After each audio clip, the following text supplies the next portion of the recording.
بسم الله الرحمن الرحيم. Have your seats please. نبدأ الجلسة الثالثة للمؤتمر. First speaker is Dr. محمد فوزي. He is a lab director in Ibn Sina. Title of the talk: Emerging Technologies in ART Lab. دكتور محمد اتفضل.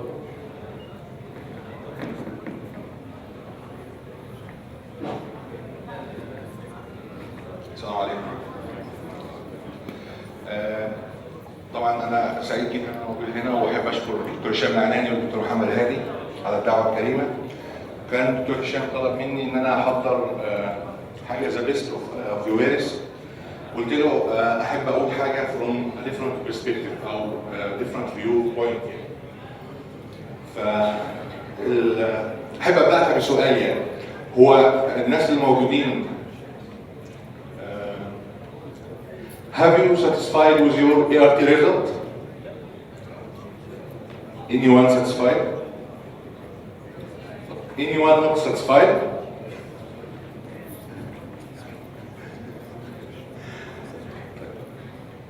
Have we reached the ceiling? So, my presentation title is Emerging Technologies in ART Gather Momentum. The heroes, or the hero. ART started as a breakthrough 40 years ago by Robert Edward. Robert Edward, before the birth of Louis Brown, spent 30 years of trials, 30 years to make this baby come true and to open to you the field of ART. Today, the IVF result, according to Gamma 2015, the live birth rate is only 65% after 6 cycles. So the result is not satisfactory, at least to our patient. The question is, as I asked, have we reached the ceiling? The answer is certainly no. What's next? Tomorrow, the future, the sun will rise, and no one knows what the fight could bring. Realizing technique for azoospermic men, round spermatic injection, started years ago and proved no success. Now, Tanaka et al. 2015 reported 14 baby born with using round spermatic injection. He did it with good selection of the spermatine. This is the key of his success, is how he can select the round spermatine to inject. Not every round spermatine, not every round cell is a round spermatine. Surprisingly, the 14 baby born is chromosomally normal. And this publication in Banaz Journal, one of the leading journals in the world in biology. The second is, the era now, the era of debate now is BGD and BGS. The question is embryo biopsy going to demise? Embryo biopsy is always S3 biopsy or blastocyst biopsy. The suboptimal result post BGS claimed to be as a result of the biopsy technique itself. Two interesting publications, one in Fertility Sterility 2016 and the other in Banaz Journal 2016, reported that non-invasive chromosomal screening could be achieved from the spent culture media around the embryo. And this technique, proven with the analysis of 42 blastocysts in the Banaz study, comparing the blastocyst biopsy non-invasive chromosomal screening, 36 embryo have comparative result, and only 4 have false positive, and only 2 has false negative. Then I think the non-invasive chromosomal screening will lead, and the biopsy technique will demise. This is the future. Is it possible to culture human embryo beyond day 5? The answer came from 2 publications in Nature Cell Biology in 2016. Magdalena Zeronica is the director of our paradigm shifting biologist from Cambridge, reported that they can culture human embryo ex vivo till day 14 or day 13. They did for that special culture protocol. This special culture protocol formed with 2 culture media, special plate for culture, and the result is implantation in vitro and culturing of this embryo up to day 13. And they stopped this project at day 13 according to an ethical limitation. Don't allow them to continue culturing embryo beyond day 14, not for failing to continue it. What this can add for us, this can open the door to know what happened in the black box of implantation. How we, according to Fertility Sterility 2013, day 6 transfer is have 19% as I say, implantation versus pregnancy versus more than 50 for day 5. I think because of the suboptimal culture media. If we have culture media that support beyond day 5, we can extend more to synchronize the implantation at day 6.5 or day 7 with the embryo development ex vivo. Another hope, the sperm selection. Sperm selection is always through tennis swim up or big C hyaluronic acid binding. Also, a group of scientists reported that an agarose ball fitted with glycoprotein 2 bed can select or can catch 96% of the sperm, of the human sperm in vitro. This can offer a new methodology for sperm selection and also a new methodology for non-hormonal contraception. Potentiality of artificial twinning. This review in Human Reproduction Update last year reported the possibility of artificial twinning on day 3 or day 5. This could be a future hope for patients who produce a low number of equality and low number of embryo. You can artificially twin this. Please bear in mind that what I speak is a future hope, not for your now clinical application. Another future hope is a group of scientists reported that they produced a microfluidic device that can simulate the entire menstrual cycle of a human in vitro. By using this device, they succeeded to mature egg from the first stage to the M2 in vitro by times to give a shot of hormone and the other to give a shot of cytokines, and so this is a future hope for in vitro maturation beyond the current standards, with a future hope to go for no stimulation protocol. Then primary ovarian insufficiency or primary ovarian failure. Komura, this is a scientist from Japan, reported that by doing unilateral oophorectomy and histological examination, if a resident follicle still found, they can activate this follicle in vitro, or this ovarian tissue in vitro, through 2 pathways The first pathway is disrupting the hypo signaling, and the second pathway is activating the ACT signaling, and this lead to live births. They re-implant the activated material, the activated ovarian tissues after 2 days with the serosa of the fallopian tube, and this technique is a future promise for those of premature ovarian failure. Polar body replace the meiotic spindle. Spindle is the dogma of an oocyte. Spindle has the chromosome.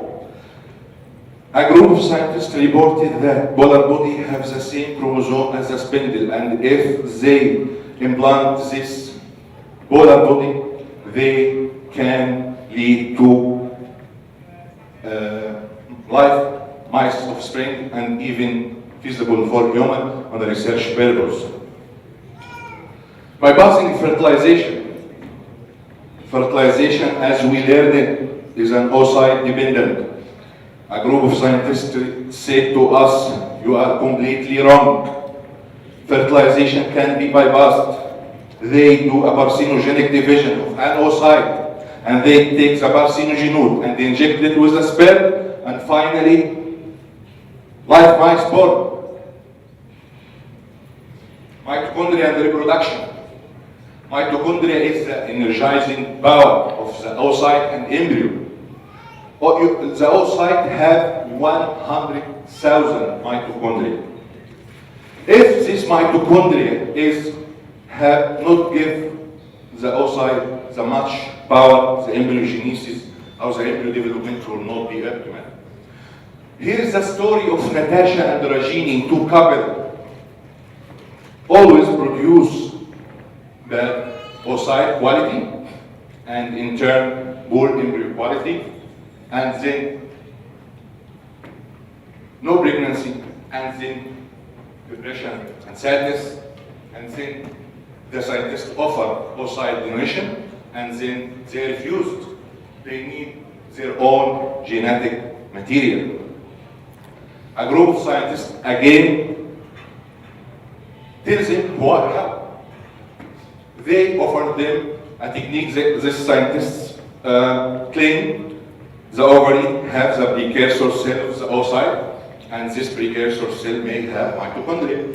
They did a laparoscopic biopsy and separate the mitochondria from this biopsy and inject this with the intracytoplasmic sperm injection, and the result is baby Zain. Natasha and Rajini have baby Zain, born 2013. However, the technique have many comments or many shortcomings. As they said, it is completely flawed what they have done. في بعض المشاكل على التكنيك حتى اللحظة.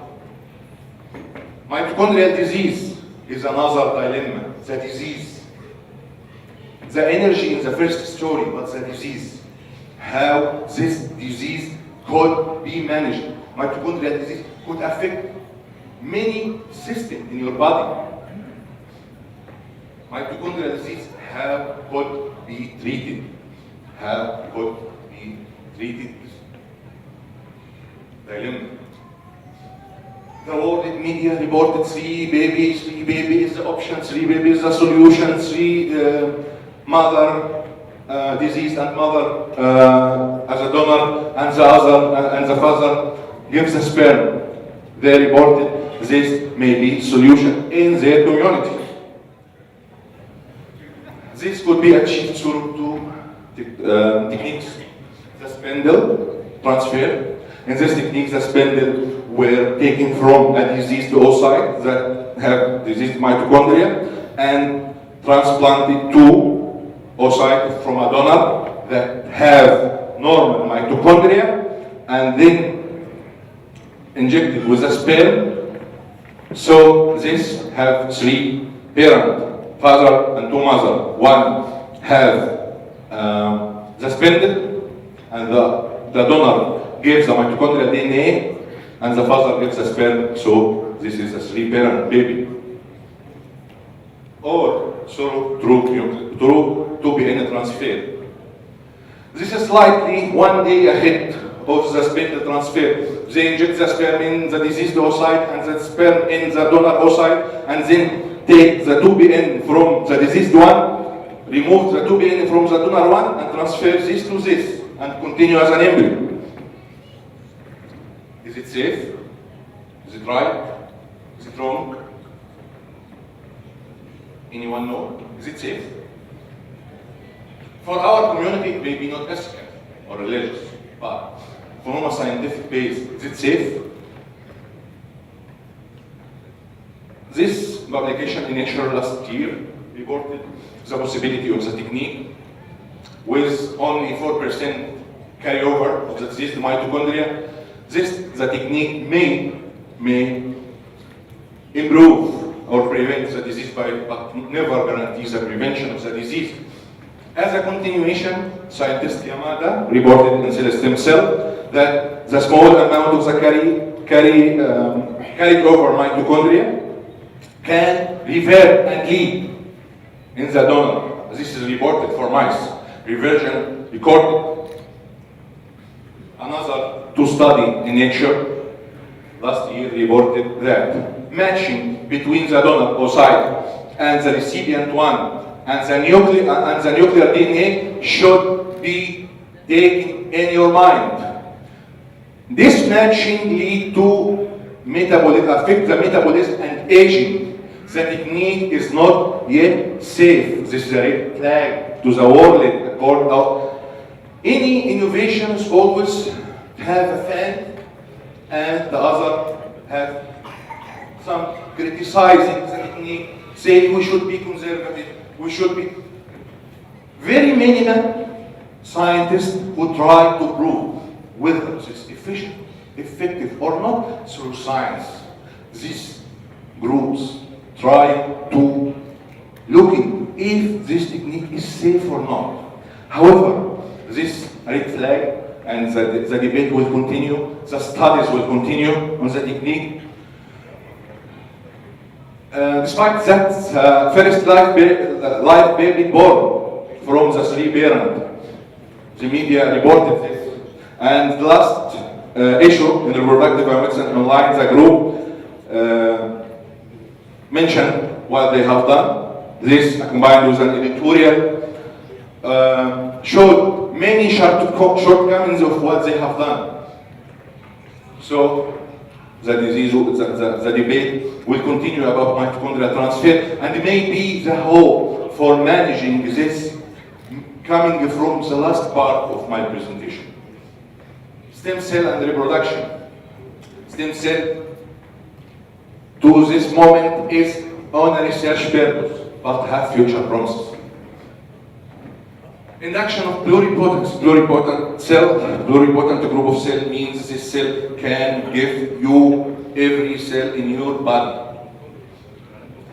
2016, Yamanaka from Japan reported for the first time they are able to produce or to induce pluripotency from mice skin tissue. 2012, they reported that this is feasible for human, from skin tissue to pluripotency. They used only 4 factors. These 4 factors is a paradigm shifting factors. This factor is called 4, SOX2, C-MIC, and the 4th factor is OCTA3-4. Yamanaka is a Nobel Prize winner 2012 for his work. Nobel Prize. His work's significance may change the future of biology. 2011, another Japanese scientist, Hayashi and Sayoto,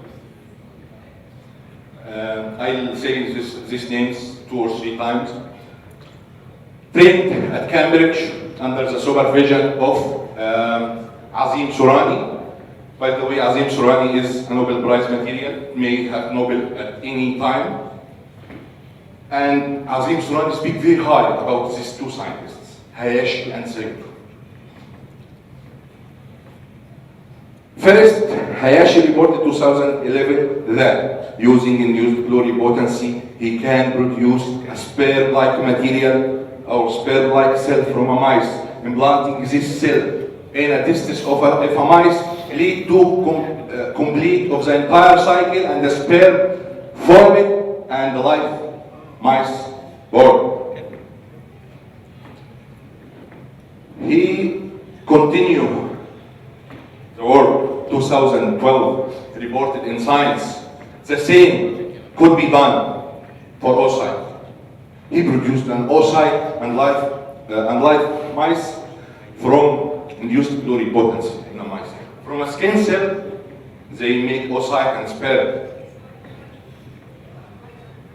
As a commentary on what they have done on 2013 in Nature, they reported that this technique may be valid for humans within 10 to 50 years. So, another Chinese group last year reported Hayashi take skin cell and mature this in vitro and implant this in a testis, and this lead to a sperm. This group reported they can produce a sperm entirely in a dish with no need for implantation to reimplant this inside the testis.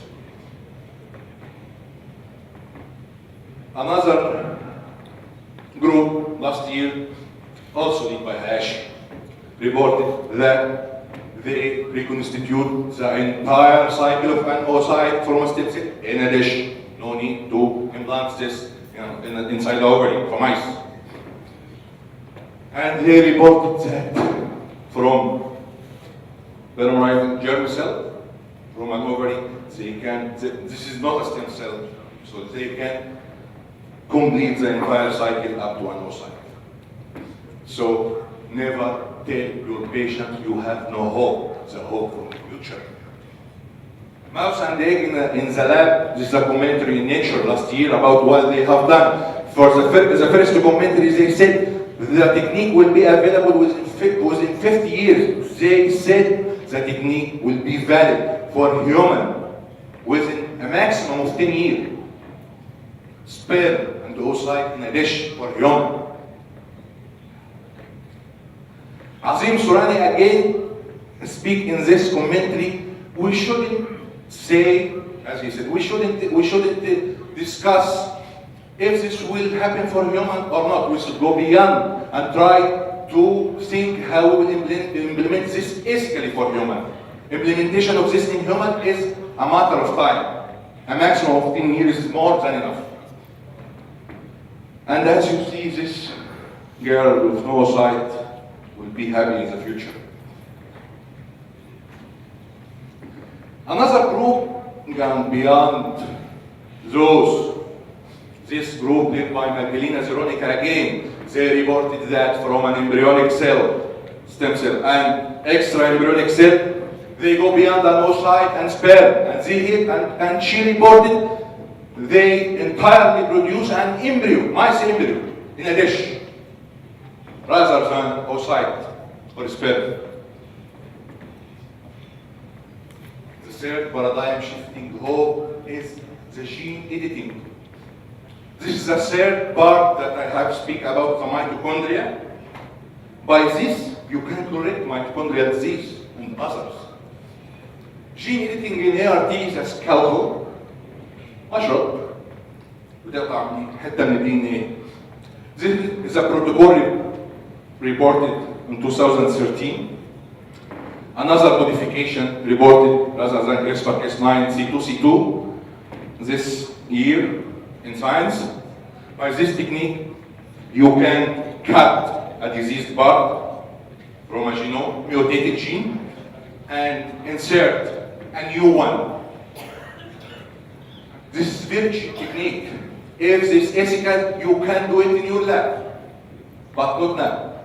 It's easier than machine. The second is beyond the genome. Genome is the hardware. This computer is formed from a hardware and software.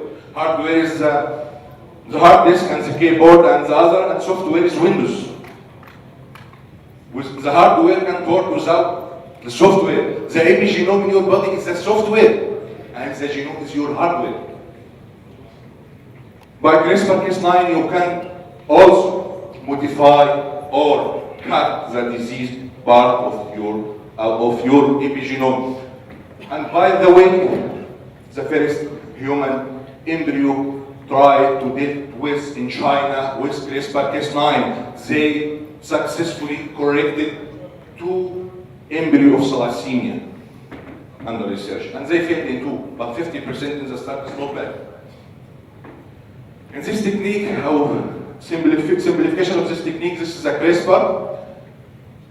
Try to the strand of DNA, separate FH1, and then cut a diseased part, and then insert a new one. Genome editing and future reproduction.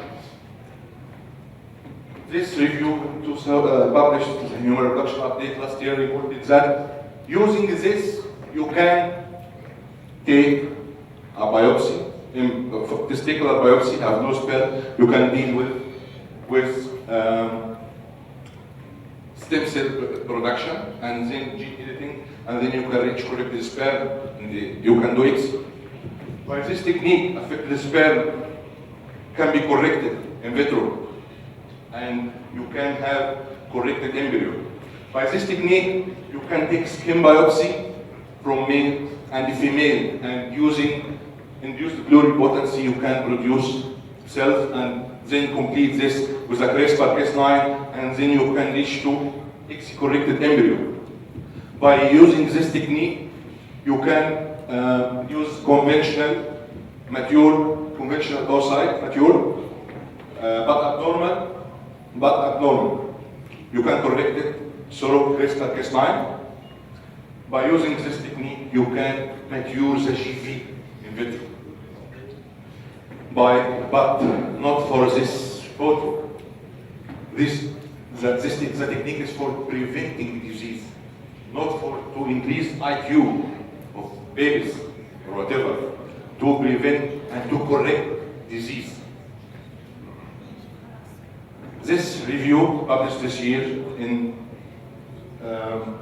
Cell STEM said induced pluripotence meet the CRISPR-Cas9 and may reshape the future. Today, the best way to predict future is to create it. We should believe in the future. Future has promises. Future is promises. Future could be your promises to your patient to improve what you did. Future need your contribution. This is all in the hope of 95% success rate in IVF in the future. And thank you very much.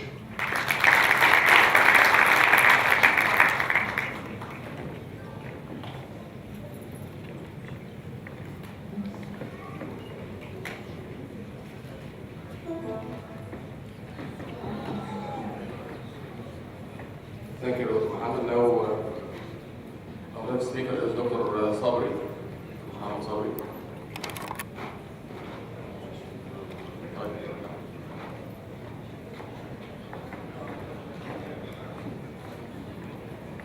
Mohammed Sabri will talk about hysteroscopy before ICSI.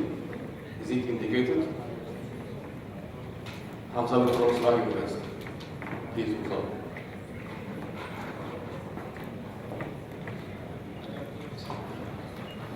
أولا بشكر الدكتور هشام على دعوته الكريمة. برضه زي زميلي محمد كان التوك المفروض يبقى حاجة تانية talking about what's happened in upper Egypt reproductive symposium المرة اللي فاتت، بس الوقت كان قصير جدا إن أنا أغطي الحاجات كلها، فأنا استأذنت الدكتور هشام يتكلم على this hotly debated subject actually.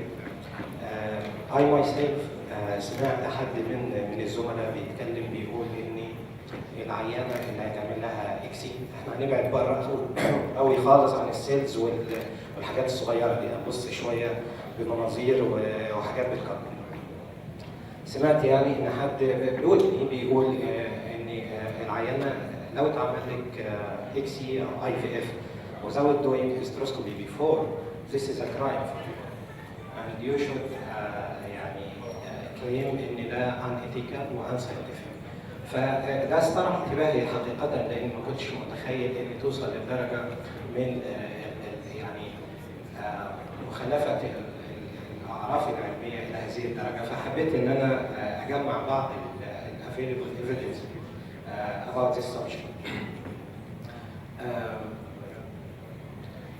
And I want to start by this article published actually about 185 years ago talking about coffee.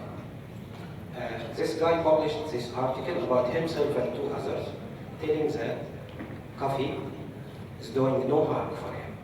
Because at this age, 185 years ago, coffee was like a monster.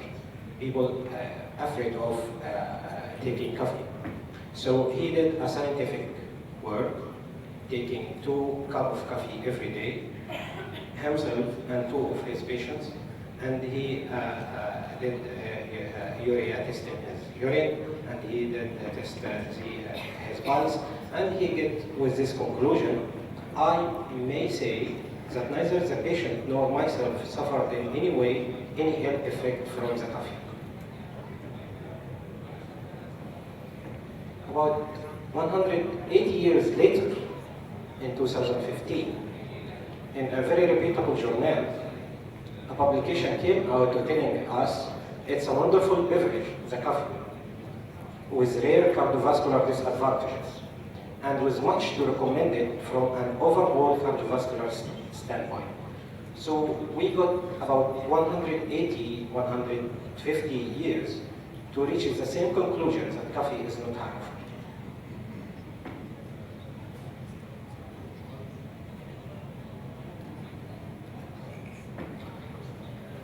In 1928, it's about 90 years ago, a publication came from Germany telling that a new hysteroscope and its practical use in gynecology. And the author concluded that the instrument, which is the hysteroscopy, is useful in the diagnosis, only the diagnosis of uterine polyp myoma and carcinomas. We may claim that at that age, there was no such experience to do such complicated hysteroscopic procedures, mammectomies, polypectomies, or whatever. We will see.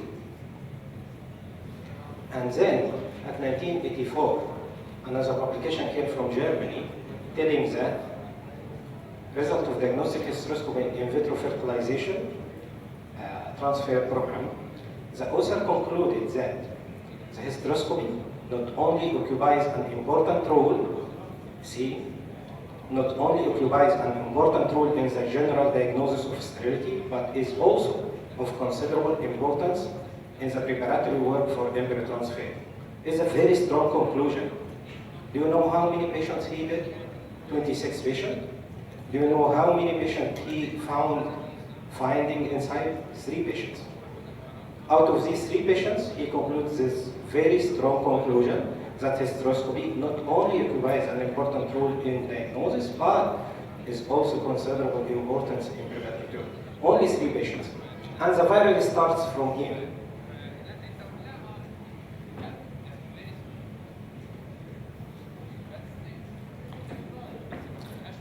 Do you think the coffee roadmap should be imitated to reach the same conclusion that hysteroscopy is important only for diagnosis?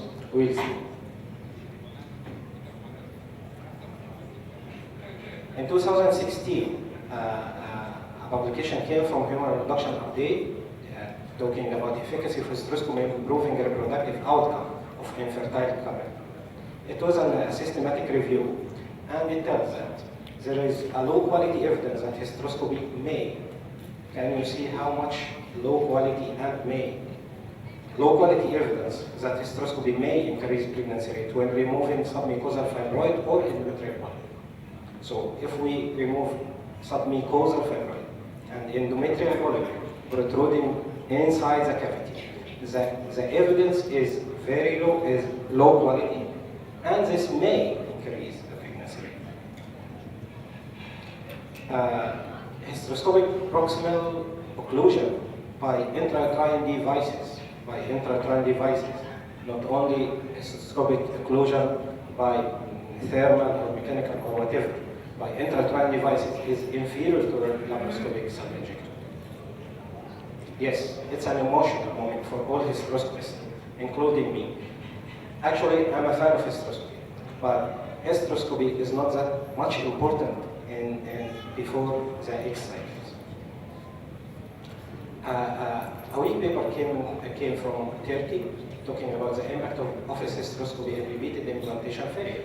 And it tells that routine application to enhance reproductive outcome is still not warranted. And this published in 2016. This was before the era of insight and trophy study. The insight and trophy study published on April 2016, last year in April. The insight study published their protocol 2012, and they analyzed 750 patients randomly, and you can tell the result from this graph. Who can tell who's the red and who's the blue?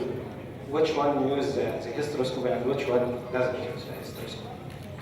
The multicentric study, randomized trial, based in the INSIGHT study based in United States centers, talking about 750 patients, showing that relative risk is 1.06. They concluded that the routine hysteroscopy doesn't improve live birth rate in infertile women with a normal transvaginal sonography before first IVF treatment cycle.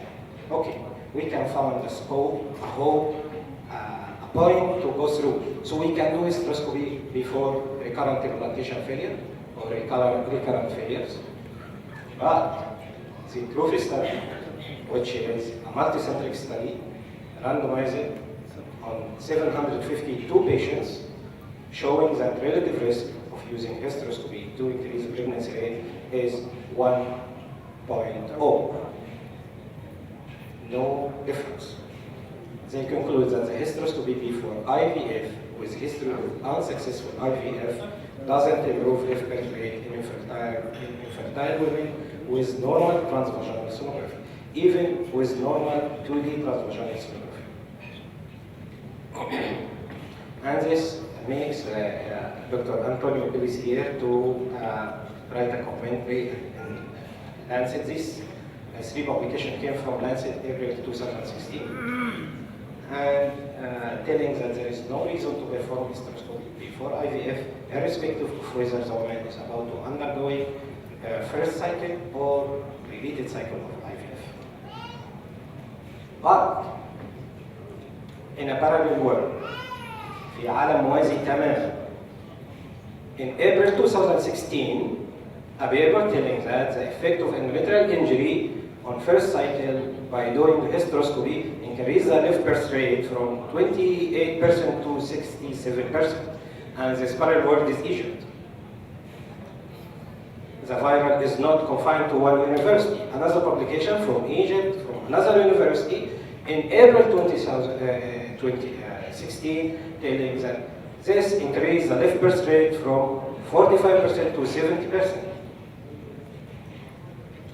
This pushes the Cochrane to publish about 3 months later a review telling it's uncertain whether endometrial injury improved pregnancy rate or not. They were talking about IOI actually, but the bottom line they put in this review telling the both results should be interpreted with caution as we graded the quality of evidence taken from such papers. And this makes our work difficult to publish actually. Another Cochrane review discussing the surgical intervention versus expectant management for endometrial polyps in infertile women, there is no analyzable randomized trials which would allow to reach some scientific conclusion in the efficacy of polypectomy in infertile women. In this publication, I'm not telling taking out polyps is not important, but I'm telling that there is no, till now, data told us what we should remove, what polyp we should remove. And this is called for study.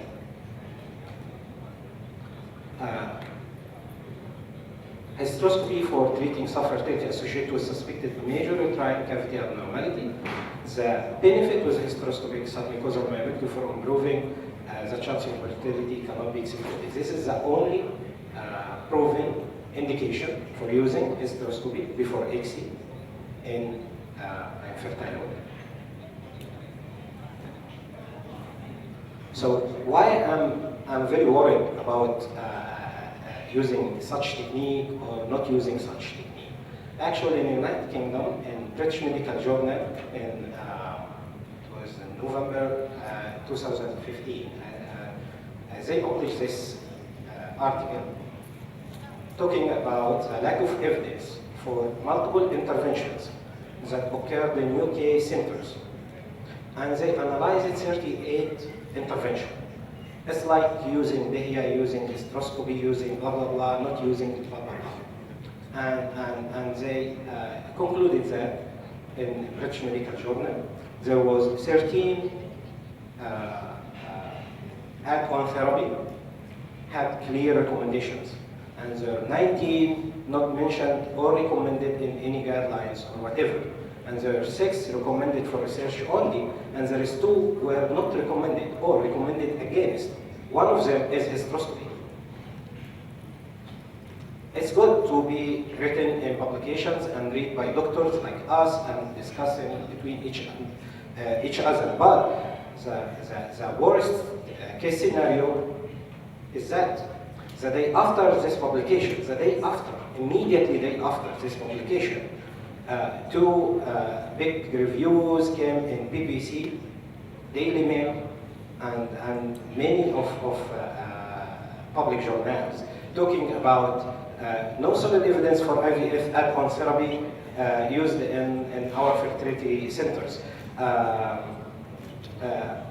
The TV undercover investigator revealed how expensive add-on fertility treatment of no benefit and could even be harmful for our patient. And then, after some years, we complained that الناس بتبص لنا بطريقه مش كويسه والناس بتوع الصحافه عدوة الدكاتره because we are our enemies. We are enemies for ourselves. I just want to get back to the first publication in 1928 telling that the instrument, which is a hysteroscope, is useful in the diagnosis of uterine polyp, myoma, and carcinoma. And actually, every single technique, we go like this. Like in any treatment of any disease, the doctor telling the patient, please eat this root. After many years, he tell no, root is useless. Please say this prayer. No, prayer is not enough. Drink this potion. Potion is snake oil. It's not good. Swallow this pill. Oh, but mutated. The pill will not work. So please eat this food again. So we should think thoroughly before going this very long way to come back to the first one. My take-home message is that there is no indication to perform hysteroscopy before first ICSI cycles. There is no indication to perform hysteroscopy even after several failures of ICSI cycles. There is a bad need for a randomized trial to analyze the effect of polypectomy in fertile women, especially those patients subjected to assisted reproduction. The only clear indication for using hysteroscopy before ICSI is the removal of submucous fibroid. However, the size limit for removal is yet to be determined. And thank you.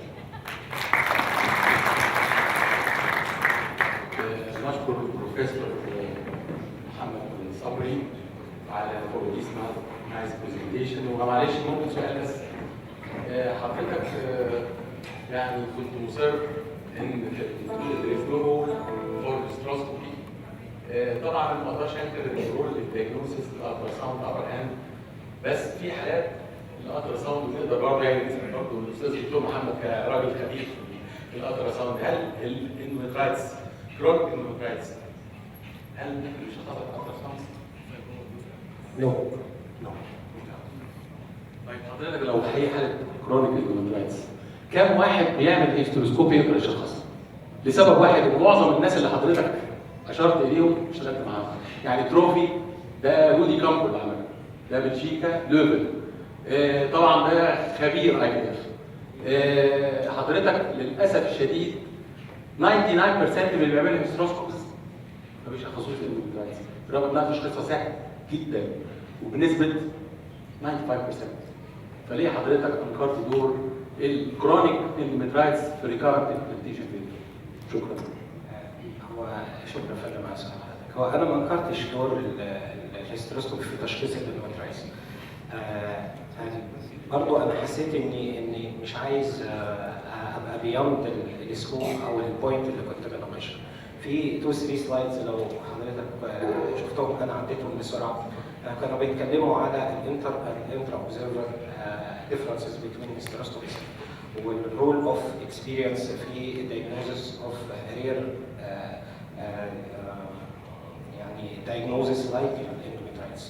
برضه في نقطة ثانية في التروفي ستادي ما كانش في وقت ان انا اذكر ان من الناس اللي عملوا هيستروسكوب اللي كانوا 350 في واحدة diagnosed by endometritis later بعد الهيستروسكوب. فبرضه احنا مش عايزين ننكر ان الهيستروسكوبي ده it's a major intervention can affect او can lead to a major complication و diagnosis of a specific entity او لا انا مش بتكلم على diagnosis of a specific entity. We are talking about live birth rate. هل ده هيحسن فرصة الست دي انها تحمل؟ والست دي لو حسن فرصة واحدة بس منهم هيسوق فرصة كام واحدة تانية؟ وهيكلف عدد كام من الناس كام فلوس علشان نوصل في النهايه ان احنا نشخص واحده بس او 10 اندوميترايتس. اكشولي انا مش I'm not a fan of this or that، بس انا حبيت ان انا اعرض what's available evidence علشان يعني تو فولو، علشان ما يتقالش للناس والدكاتره الصغيرين اللي انا منهم والمرضى ان لو عملت اكس غير هيستروسكوبي ده جريمه في حقك وممكن تشتكي الدكتور الكلام.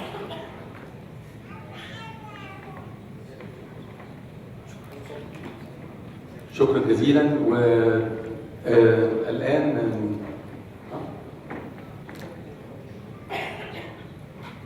Our next speaker is the star, Professor Dr. Abu Bakr al-Bashar, and what is very new in the art. شكرا. يعني اتمنى ان انا اكون عند حسن ظن حضرتك.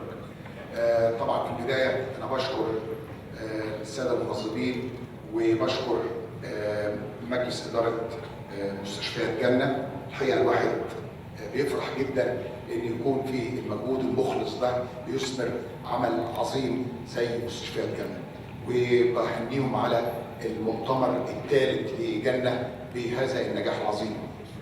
I will take you for the controlled ovarian stimulation who is interested in the IVF. What's new?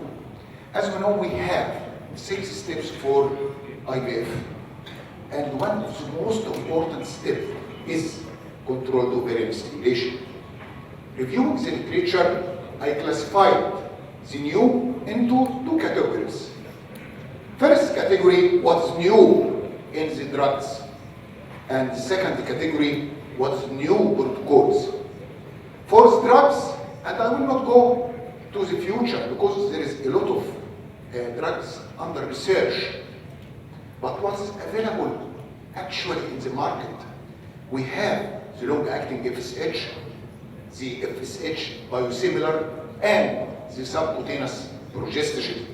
And for the new protocols, we have 7 new protocols. Number 1, the minimal number of injection. Number 2, there is no need for the routine antagonist.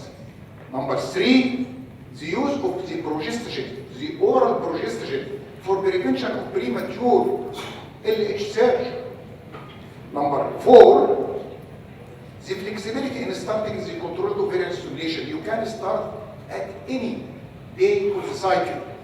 Number 5, the double or the double ovarian stimulation.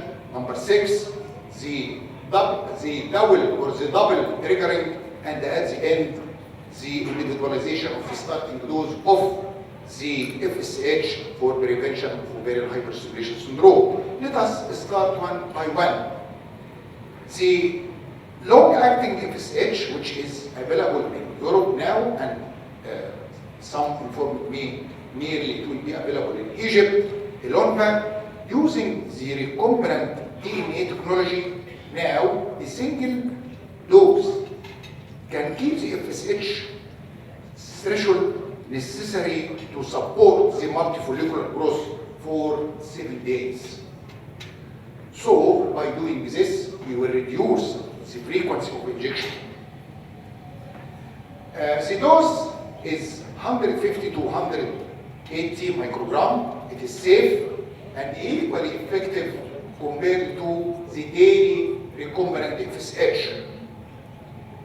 The pregnancy rate is similar, but the risk of ovarian hyperstimulation syndrome is higher, and that's why it is not recommended to be used in polycystic ovarian syndrome, or if there is a high risk for ovarian hyperstimulation syndrome. The second new is the FSH biosimilar. What is biosimilar? It is officially approved version of the original products. It is manufactured when the original products patents expire. لما حق الملكية للدواء بينتهي، فتيجي شركات تعمل حاجة similar للoriginal product. Of course, it will be cheaper, and it is biologically and clinically non-inferior to the originator product. What is the example of this? In Europe, we have the Ovalin, and in Egypt, we have Bonapure. The new protocols, as I mentioned, we have 7.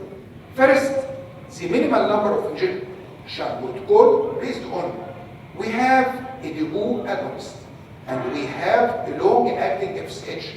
Why not to use both together to decrease the number of injection and to simplify the treatment? This was done very recently. He used the long protocol, giving a half dose of the debut agonist on the day 21st of the preceding cycle, and the long-acting FSH, and compared it with the long antagonist protocol. And he found that the clinical pregnancy rate and the implantation rate are similar, and the number of injection, of course, is significantly less. And he came to the conclusion ART cycle could be performed with a fewer injection using low-acting FSH and half dose of debut agonist. The second protocol, this is from Greece. Is it necessary to use in every cycle antagonist or agonist? In this protocol, he is not giving it as a routine, but he is determining the LH daily when you have a follicle 14 millimeter. And if the LH is less than 6 international units per liter, he will not give antagonist. But if it is more, he will give antagonist. Not only this, but he compared the daily injection of antagonist and the antagonist every other day. And he found that there is no difference. And he came to the conclusion the antagonist only occasionally may be needed. The third protocol is very important protocol, and it is now used by many authors. Not to give antagonist or agonist for prevention of the LH surge, but to give the progestogen. It was first in 2014, giving HMG and dextroprogesterone acetate, Provera, 10 milligram per day, given simultaneously from day 3, and then he triggered and another group with a short protocol, and all the embryos were cryopreserved to be transferred in another cycle. لان انا لما بدي البروجستاجين ببوظ الاندوميتريوم، فما ينفعش ان انا انقل في نفس السايكل. And this is the only disadvantage of this very simple and cheap protocol. He found that the number of oocyte retrieved are similar and the LH suppression persisted during ovarian stimulation. The clinical pregnancy rate and the implantation rate, there was no significant difference. And he came to the conclusion, it is the medroxyprogesterone acetate is an effective oral alternative for prevention of premature LH surge in women undergoing controlled ovarian stimulation. Why to give medroxyprogesterone acetate? Can we give utrogestan? Yes. Another study used the utrogestan in the same way, 10 milligram twice daily, and he came to the same conclusion. But very important use or indication of this protocol in the patient with polycystic ovary syndrome. And the same protocol, medroxyprogesterone acetate 10 milligram or utrogestan 10 milligram twice daily with HMG simultaneously from day 3, trigger, freeze all, and he found a very significant outcome. The fertilization rate and the clinical pregnancy rate and the implantation rate were significantly higher. Not only this, but the nightmare of the ovarian of the polycystic ovary syndrome, the incidence of ovarian hyperstimulation syndrome was lower. May one say it is just a paper, but no, it's not like that. There is a literature review very recently, 1 month ago, by Massine, and he concluded that the use of progesterone during ovarian stimulation is effective in blocking LH surge, and the indication, it can be used in general population, it can be used in fertility preservation. ان انا في الفيرتيليتي بريزرفيشن هعمل كرايو بريزرفيشن غصب عني، ما هواش disadvantage ولا حاجه. But as I mentioned, the only disadvantage of this is total freezing is required and delayed transfer. The fourth new protocol in controlled ovarian stimulation is flexibility in starting the ovarian stimulation. You can start at any day of the menstrual cycle. There is a traditional theory اللي احنا بنعلمه للتلامذة بتوعنا ان there is a single cohort of antral follicle grows only at the beginning of the follicular phase. هي بتبدأ من follicular phase، لكن الكلام ده في recent theory بتقول بان احنا في عندنا 2 to 3 waves. antral follicle growth ده عبارة 2 to 3 waves of follicular growth.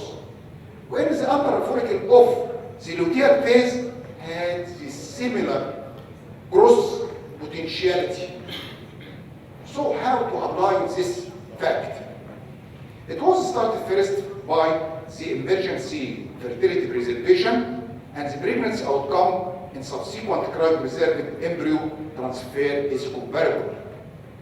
And the random or emergency IVF is associated with fertility preservation before chemotherapy and rapid protocol for controlled ovarian stimulation. A very nice study comparing the luteal phase ovarian stimulation with the conventional ovarian stimulation in a normal ovarian reserve.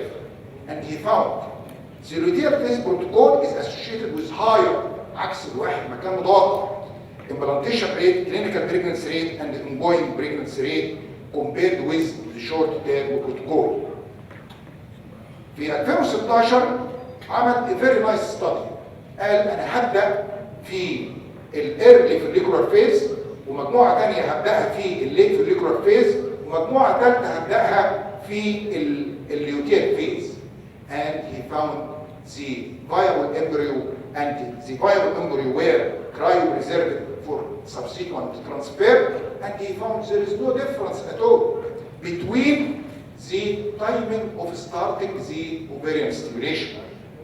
And the number of mature oocyte retrieved was the same, 10 clinical pregnancy rate was the same, and implantation rate was the same. All the 3 ovarian stimulation protocols were equally effective, and he came to the conclusion ovarian stimulation can be commenced at or on any day of the menstrual cycle. The 5th new protocol for controlled ovarian stimulation is the double or the double or the duplex ovarian stimulation. It was used first for poor responder, and there is a common what's called Shanghai protocol. 2 subsequent controlled ovarian stimulation courses, one in the follicular phase and one in luteal phase. And surprisingly, he found the outcome of the second controlled ovarian stimulation is better.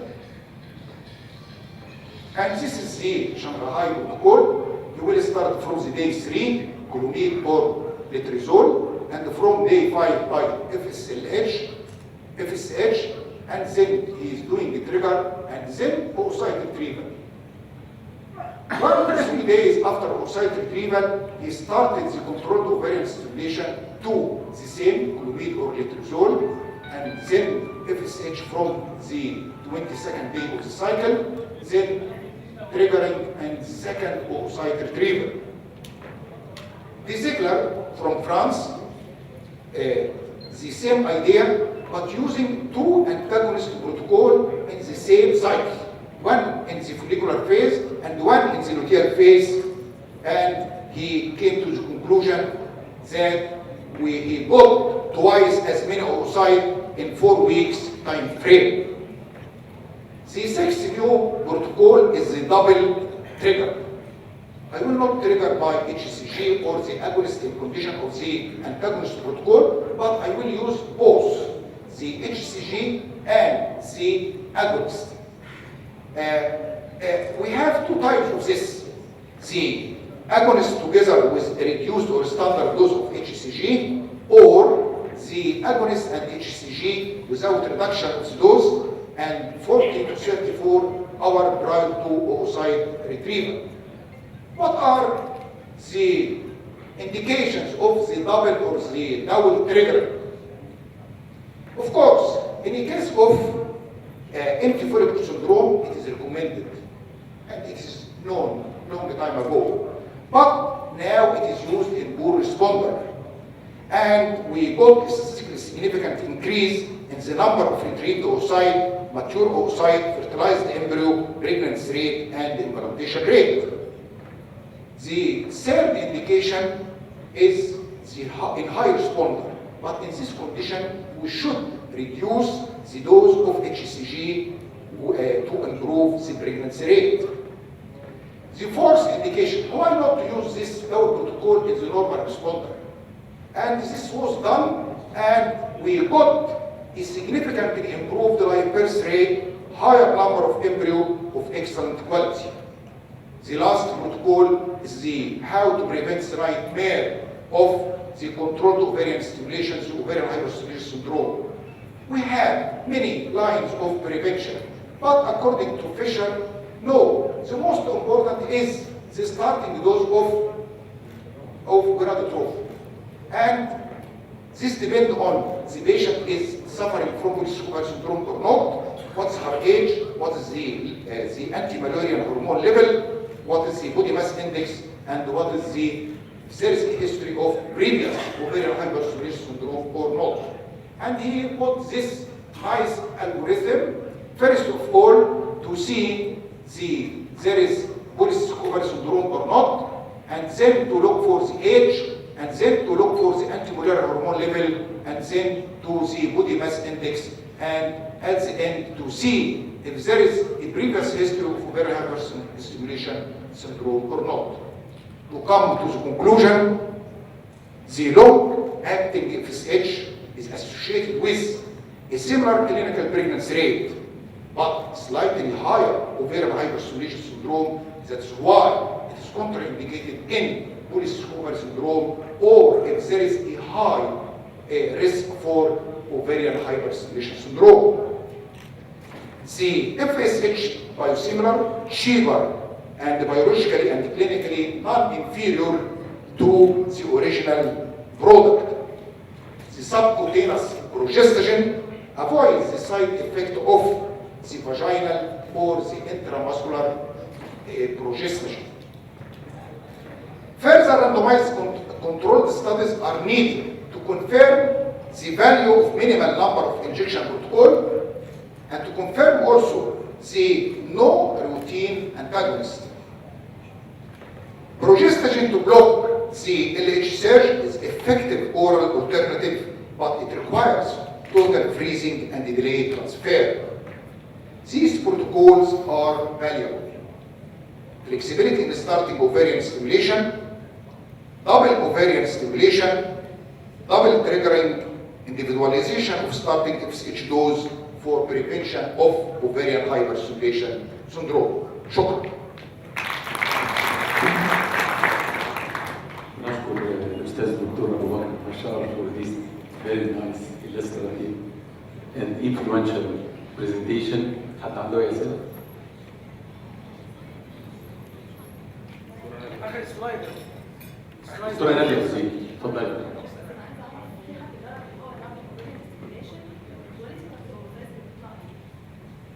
The quality is the same like the single ovarian stimulation وجربوها قبل كده والريزلت درجه الصالح على دبل ذا نمبر اوف الكوكسايد في 4 اسابيع او في 1 سايكل وهو يوز في الكور ريسبوندر. في ناس مش بيعملوا دبل، لا ده بيعملوا مور ذان 2 الكور ريسبوندر. الكواليتي is the same. Yes. شكرا جزيلا. And now we came to the next lecture titled How would ultrasound improve the success rate in IVF? Presented by Professor Dr. Muhammad Ali Abdel Qadir, one of the eminent professors in fetal medicine in Qasr Al Aini University, Cairo University, and he is also the president of the ESOP, Egyptian Society of Ultrasound in Obstetrics and Gynecology. تفضل.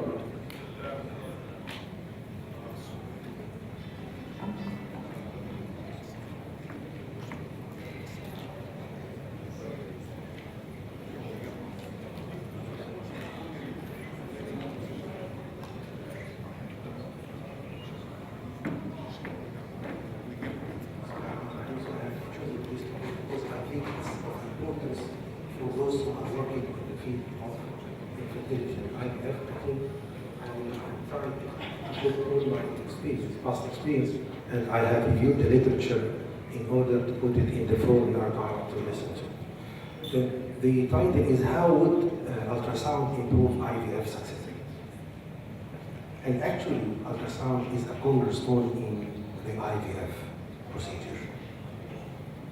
It is an essential partner in all steps of IVF, starting from evaluation of the uterine anatomy and ovarian reserve before the induction protocol, passing by follicle monitoring, over pickup, ultrasound guided embryo transfer. زي ما احنا شايفين شريك اساسي في كل ستيب، يعني لا يمكن الاي في اف هيتعمل من غير ultrasound. The role of ultrasound in success and failure of IVF procedure has not been investigated properly, and errors related to ultrasound are usually omitted. احنا دايما بنتكلم في failure على الاندكشن protocol or site quality. Yes, these are definitely important, but have anyone put in his mind to which extent ultrasound and failure in ultrasound would lead to failure of the process? So the aim of this presentation is to focus on the role of ultrasound in IVF procedures and to which extent it would share in improving IVF success rate. But before we talk about success, let's ask ourselves that question. What are the sources of errors related to ultrasound that might cause failure of IVF? And first thing is a proper technique of ultrasound. For example, the guidelines for measurements of endometrial thickness or follicular diameter are not respected. And we are going to see that within few moments. ازاي ممكن لو واحد ما قاش الاندوميتريال صح أو الفوليكل اللي بعملها صح ممكن يحصل فيه. The second thing is improper interpretation of ultrasound readings. بمعنى إن كلنا عارفين إن في antral follicle count. But what about the values, the cutoff values of antral follicle count for cycle cancellation? What about endometrial thickness and morphology and the type of human chorionic gonadotrophin administration and to which extent this might affect the progress or cancellation? What about the diameter of the leading follicle at which human chorionic gonadotrophin is given? Should it differ in different protocols? And we are going to answer this. And one of the most important things is missing of pelvic pathology that might cause failure of IVF procedure and the initial ultrasound assessment before stimulation. For example, hydrosalpinx, uterine polyp, small cell carcinoma, uterine septum. So we are going to talk about the role of ultrasound in IVF procedure successively, and we will start by assessment of ovarian reserve, assessment of endometrial thickness and morphology, follicle monitoring, ovum pickup, ultrasound guided embryo transfer, and I will finish by detection of associated pathology which might cause failure. And let us start by ultrasound assessment of ovarian reserve. And the question is, what do we mean by ovarian reserve? And the answer, it is an estimate of women's remaining healthy follicular pool which is capable of fertilization and can result in healthy and successful pregnancy. Now, according to Spirov and Fitz in 2005, ovarian reserve is recommended in or for all women planning for IVF. And the aim is to identify women likely to respond poorly or those who are more likely to have their treatment cycle cancelled, and to identify women prone to ovarian hyperstimulation, which is associated with significant morbidity and even mortality. About the markers, we have ultrasound markers. The most important of them is antral follicle count. We have endocrine markers, and the most important of them, as you all know, is the anti-mullerian hormone. We are going to talk about the antral follicle count and to which extent it is important in the IVF procedure. And simply, it is defined as the number of small follicles measuring between 10 and 2 and 10 millimeter in both ovaries. And I repeat, the antral follicle count is the summation of the follicles in both ovaries. This number is directly proportional to the remaining ovarian reserve. And each primordial follicle contains an immature egg that can potentially develop in the future. And this is very important. It should be performed at menstrual cycle 3 to 5. يعني بيتعمل متأخر هيطلع العدد أقل. فهناخد erroneous لأن الكومبيتيشن بتبدأ بأكبر عدد وبعدين شوية بيكبروا وشوية بيبقوا أتريتد. فلو ما عملناهوش في الميعاد الصح, this is one of the big mistakes in which I might take an erroneous data about the antral follicle count. Now, what about its accuracy? This paper showed the accuracy of the multivariate models predicting ovarian reserve and pregnancy after IVF, and this is a meta-analysis. And meta-analysis have a very strong level of recommendation, level 1 recommendation. This is the strongest level of recommendation. هو حط الانترال فوليكل كاونت on one side وكل الهرمونز بما فيهم الانتي موليريان هرمونز on the other side as a multivariate model to test for the accuracy. And you can see the rocker, the comparative comparison of the rocker between both, and you will find that the antral follicle count, على فكرة هم هنا اشتغل على الكوهورت ستاديز اللي هي بتدي more accurate data. الروكر بتاع الانترال فوليكل كاونت كان أعلى أو parallel. وبالتالي كان الكونكلوجن ان الانترال follicle count has been demonstrated to be superior or at least equivalent to more complex, expensive and time-consuming endocrine tests, and the recommendation was that it is likely to be the test of general practice. لكن ده مش موضوعنا، احنا مش بنقارن. في بيبر تانية قالت الاثنين ايكوال ودي اتنشرت في الفيرتيليتي ستيريليتي سنة 2009. وفي بيبر ثالثه قالت الانترال فوليكل كاونت appears to be the best predictor لما قارنوه بالاف اس اتش والانتي مالاريال. But for us the most important thing is to take the proper data. وبالتالي لو حسبنا ان الانترال فوليكل كاونت والانتي مالاريال هرمون لهم نفس الاكيورسي in predicting the poor ovarian reserve and ovarian hyperstimulation, the advantage of antral follicle count is that it is less expensive, less time consuming, more simple, and more reproducible than the anti-malarial hormone. And for that reason, being a simple and reproducible test, antral follicle count should be a core part of the initial fertility workup, not only in IVF, but actually in all women seeking fertility. والميزه ان حضرتك تقدر تعمله في العياده عندك بالجهاز العادي، مش محتاج اي تعقيدات، مجرد ان احنا هنعمل transvaginal ultrasound to count the total number of the follicles measuring between 10, 2 and 10 millimeters. In day 3 to 5, we can assess in both ovaries the antral follicle count. بس الأهم بقى how to interpret the antral follicle count as a predictor of success, predictor of ovarian hyperstimulation, and as a perfect guidance for a stimulation protocol. Therefore, in my opinion, this table is very important for the clinician.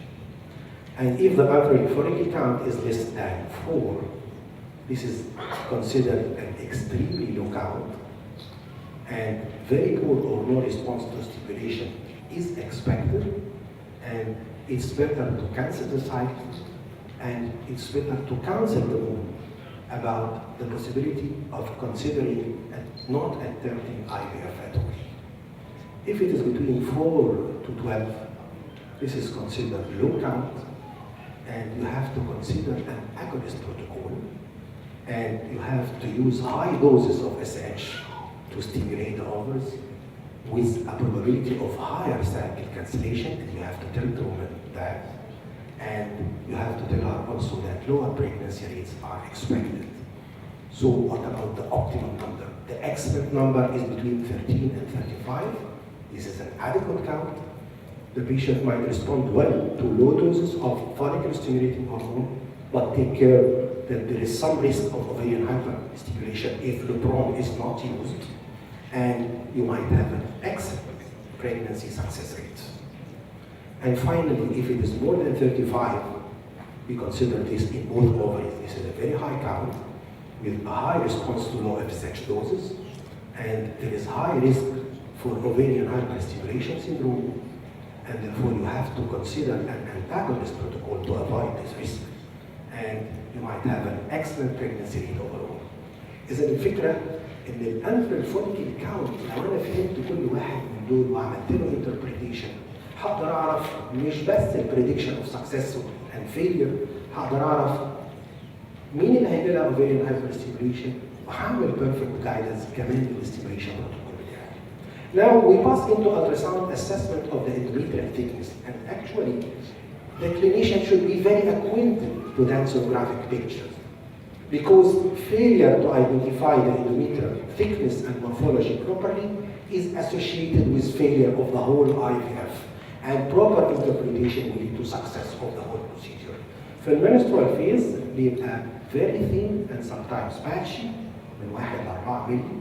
في early proliferative phase بيبقى isoechoic to the endometrium, to the myometrium, وبيبقى thickness من 5 ل 7, and this is the nice pattern which I would like to see at the time of HCG administration. It should be late proliferative من 8 ل 10 مللي, trilaminar pattern with central hyperechoic line surrounded by 2 hyperechoic layers. And in the secretory phase, it becomes totally echogenic, and you can see here the inner layer of the myometrium أو the myometrial halo اللي هو ده وده. هنتكلم على guidelines for measurements. It's very important to stick to these guidelines during your measurement. And again, if you did not stick to these guidelines, you might be, the cycle might have failure. أول حاجة should be in the longitudinal plane. تاني حاجة, you have to take the maximum thickness between the two echogenic lines. And thirdly, please do not include the myometrial halo. This myometrial halo is considered the inner circular layer of the myometrium. And if you include it in your measurement, you will take a higher erroneous measurements. And you have to know that both endometrial thickness and endometrial morphology on the day of human chorionic gonadotrophy affect IVF outcome.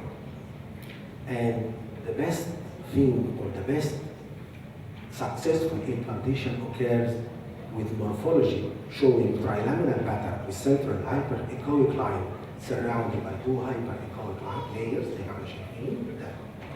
والثيكنس من 8 ل 11 مللي.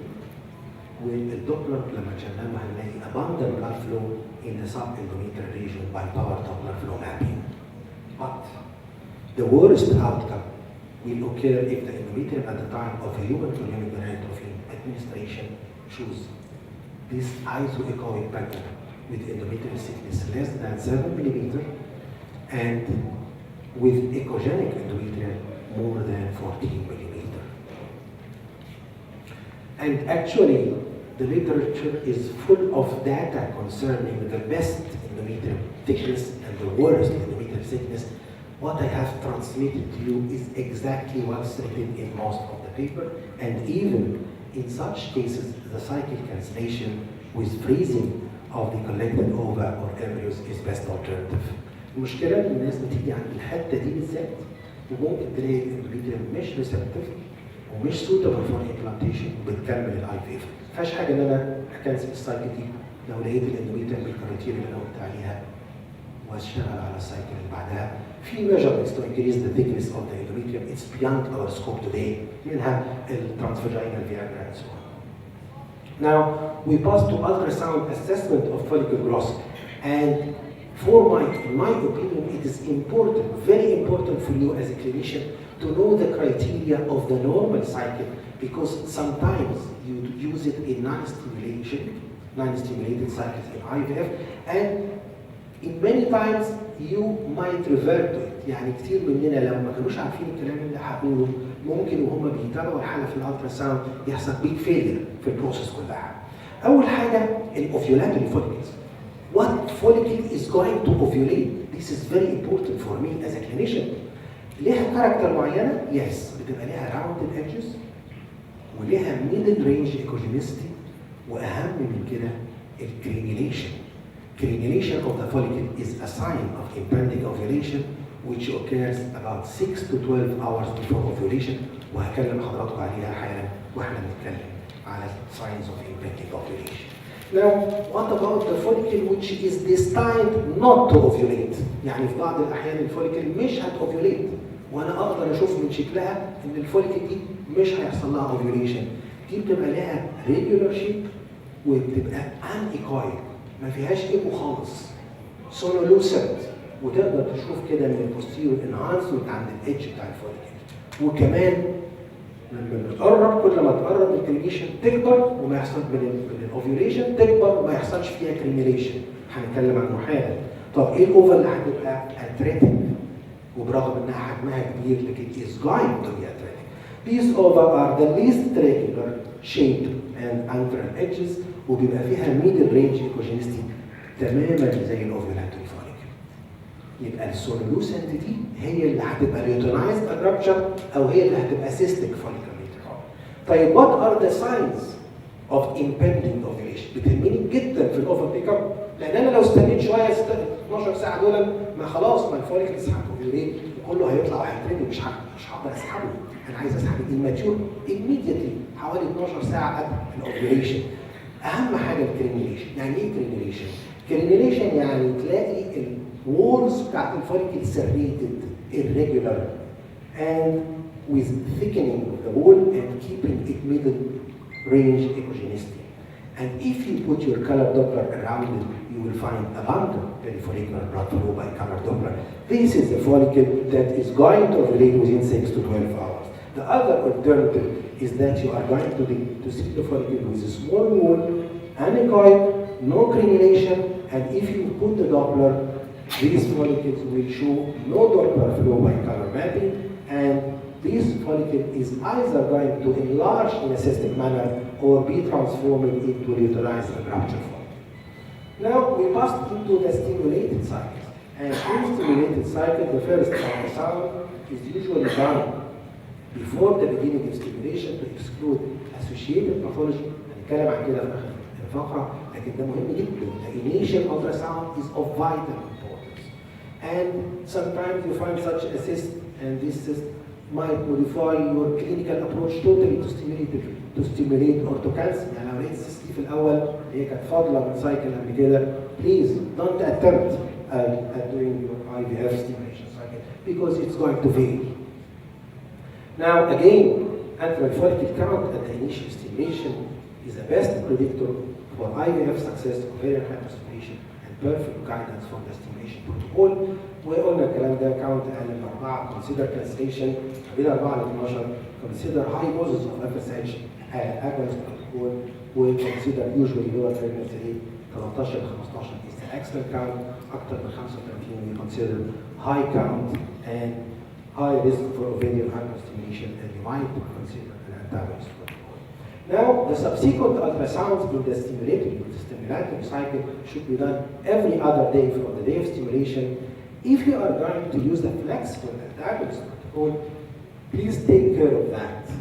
احنا عارفين ان الانتاجونست بروتوكول بيبقى فيكسد او فلكسبل. لو فيكسد يبقى داي 6 نبدا في الانتاجونست، لو فلكسبل لازم تبدا لما الجروينج فوليكل تبقى بين 12 و 14، ولازم تمونيتور عشان نبدا الانتاجونست diameter ده، والا مش هيحصل سكسس.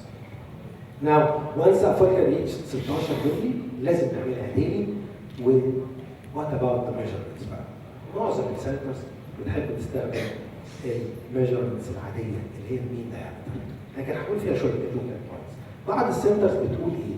بتقول لما بيكون الفوليكلز كتير قوي بيبقوا باكت فبيستخدموا الفوليوم، بيستخدموا حاجه اسمها سونو اي بي سي موجود في الاجهزه الادفانس. كل الفيرتيليتي سنتر فيها الاجهزه الادفانس اللي فيها سونو اي بي سي، ولكن بليز do not pressure by the probe. If you did a pressure، احنا ما بنحبش دايما واحنا بنقيس الفيري اوفر، وانا عارف ان ساعات بتبقى باكت لدرجه انها تبقى غصب عنك اوفر. طيب ما تبعد شويه البروب، يعني انت لو عملت بريشر هتزود المين الاوفاليتي.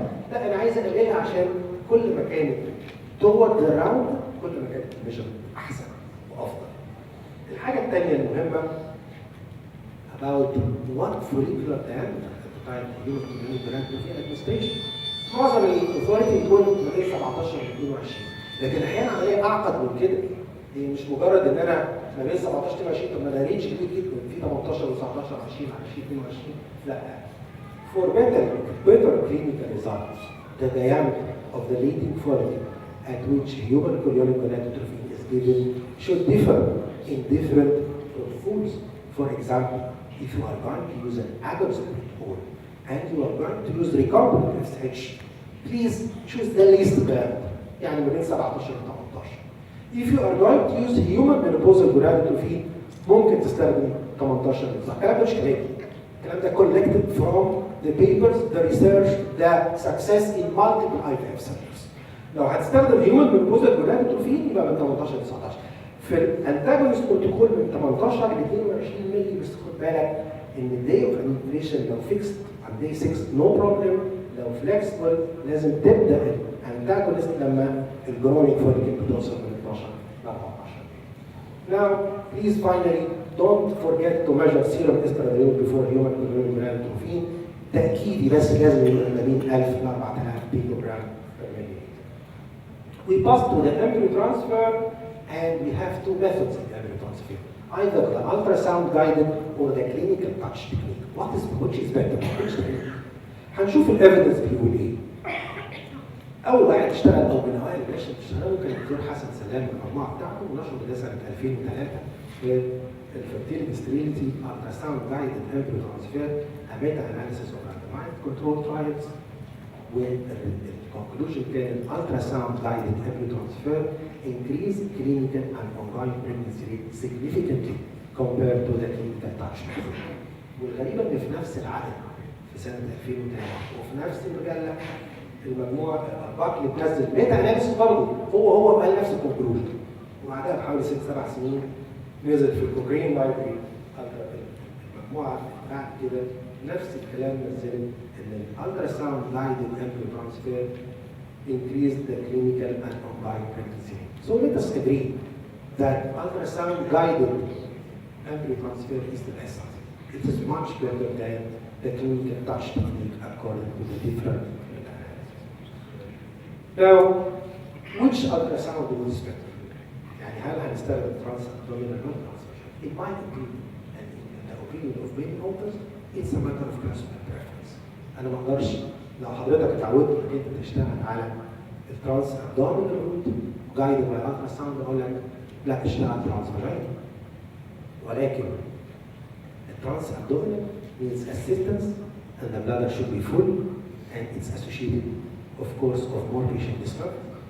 ترانس فاجينال ما بيحتاجش assistance والبلادر بتبقى empty عشان كده في less patient. The other question, which catheter you are trying to use? And any echogenic catheter like the wireless catheter because it facilitates catheter identification under ultrasound, and finally where to place the embryo. الحقيقة في ناس قالت 10-20 مللي from the fundal endometrial surface.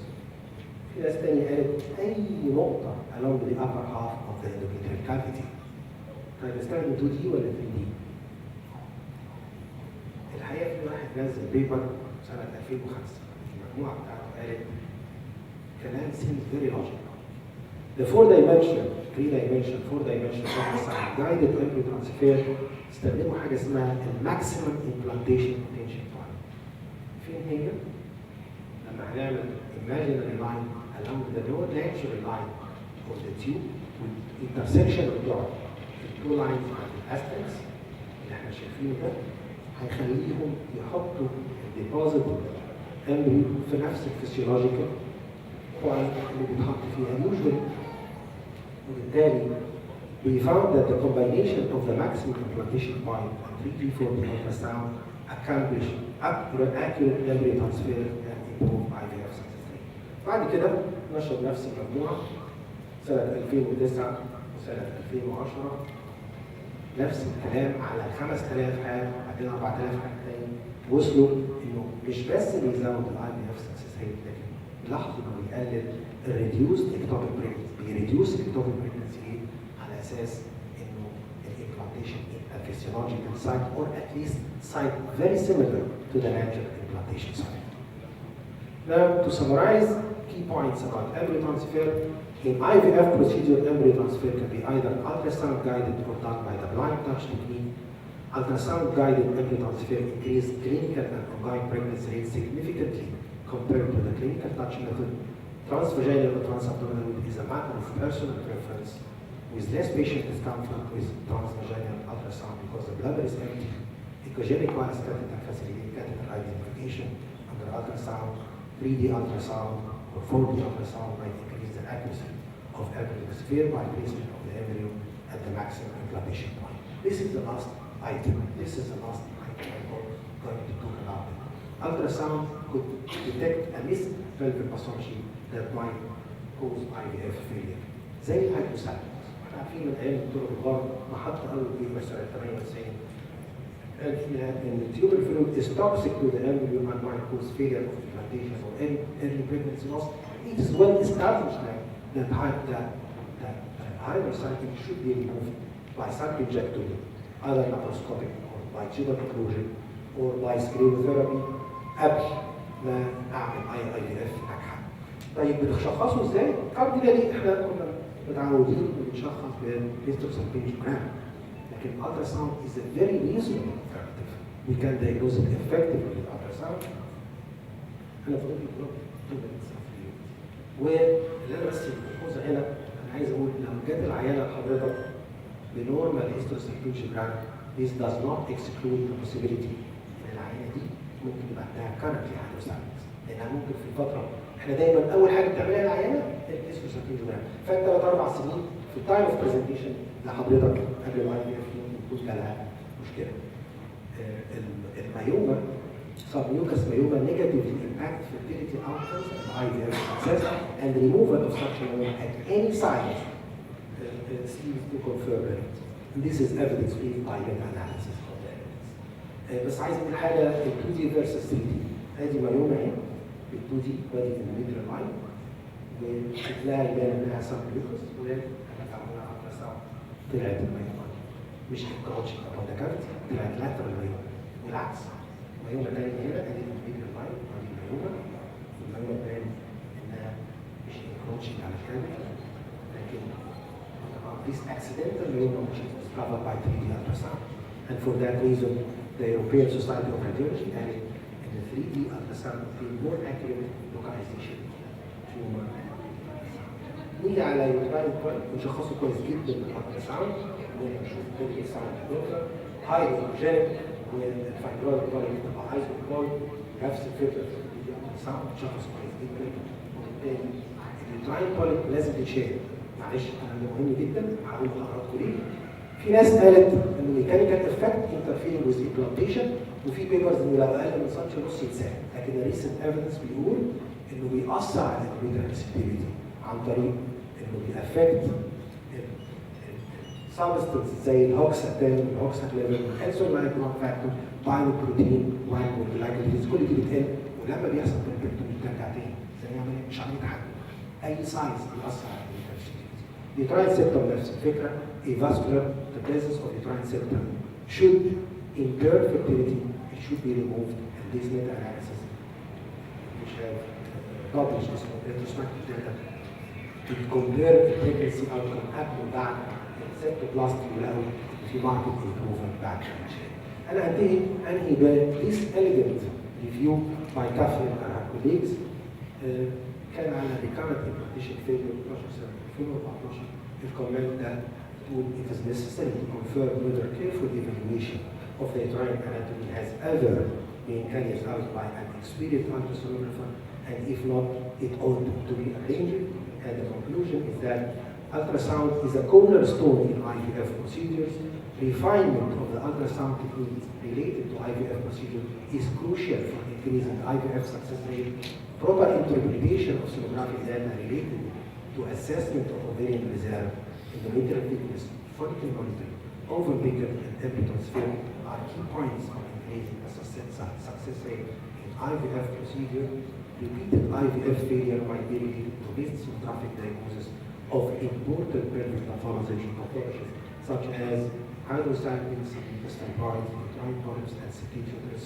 Therefore, initial ultrasound evaluation of uterine and pelvic anatomy by an expert sonographer is recommended before all IVF procedures. And thank you. Yeah, I'm grateful to Professor Dr. Muhammad Ali Abdelkader for this unique, outstanding presentation. Thank you. Now we present the next speaker, my dear friend and my dear colleague, Professor Dr. Dalia El-Hay. And Professor Dr. Dalia El-Hay is one of the nice sonographers. She is Professor of Obstetric Gynecology in Zaazee University, and she is going to present the endometrial junction, zone, and update.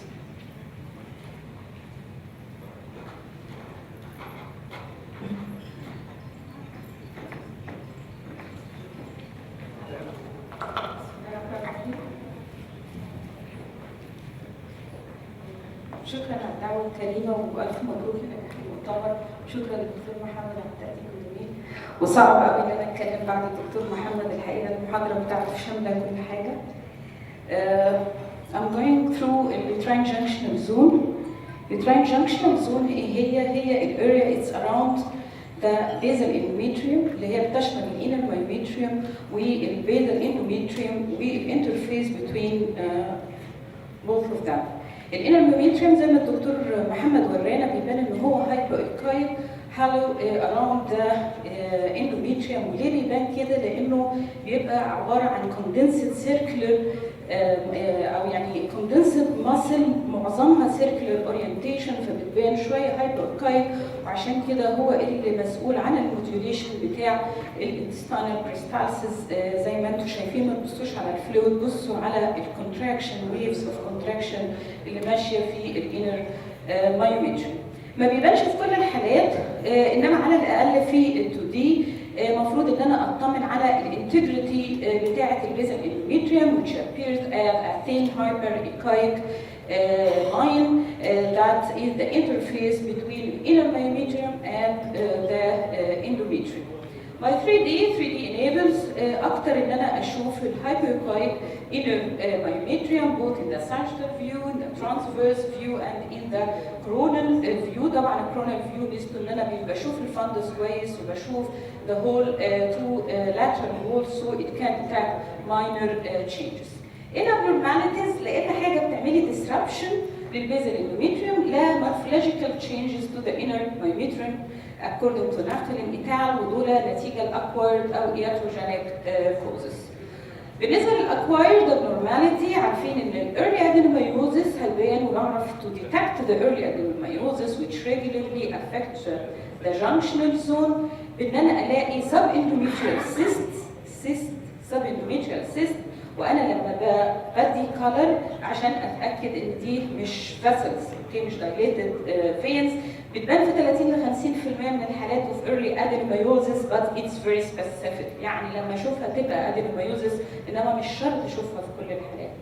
نفس الكلام اللينير ايكوجينيك ستريشن زي ما احنا شايفين اللاينز اللي طالعه من الاندوميتريوم كروسنج الانر مايوميتريوم داخله على المايوميتريوم من جوه، وده اتس more or less بيأكد الهايبوثيسيس ان الادينومايوزيس its invasion of the endometrium into the myometrium not de novo islands formation of the endometrium within the myometrium.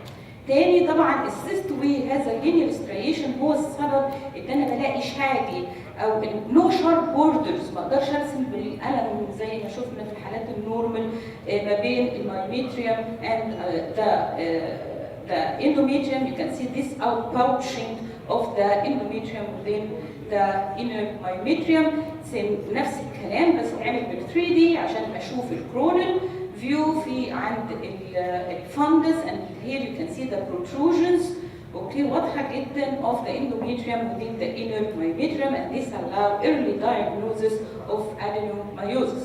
Also the 3D خلانا نعرف نقيس مقاسات الام ار اي اللي هي الجنكشنال زون ماكسيمم اند مينيمم، نطرح الاثنين من بعض ودي اللي هو ستاديز عملتها كاترينا اكسكروستوس وقارنت ال 2 دي بال 3 دي وقالت ان ال 3 دي اتس مور accurate for the detection of adenomyosis نتيجه لهذه القياسات اللي كانت ما بتتقاسش غير بالام ار اي. Generally even by 2D the systematic review قالت ان transvaginal ultrasound it's as equal as MRI لو ما فيش مايوما، انما لو في مايوما طبعا بيخبي ويخلي بيقلل السنسيتيفيتي قوي، بس بنقول ان transvaginal ultrasound is a primary diagnostic tool وبستخدم MRI if transvaginal ultrasound is inconclusive.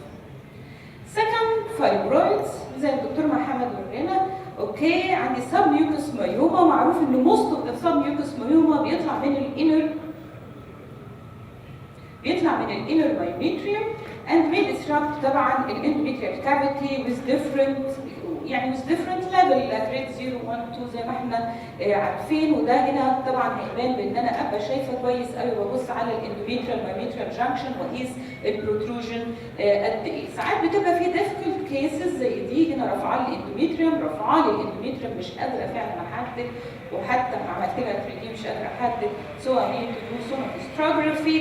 حبه فلويد بس بسيطه تبين انها طالعه من الانر myometrium بس it's grade 3 according to the FIB staging الجديده in contact with the endometrium and we know that في studies بتقول ان السبميوكس myoma اللي طالعه من الانر myometrium it expresses motor estrogen and progesterone receptors so it's maybe rapidly growing عن اللي بيطلعوا في interstitium.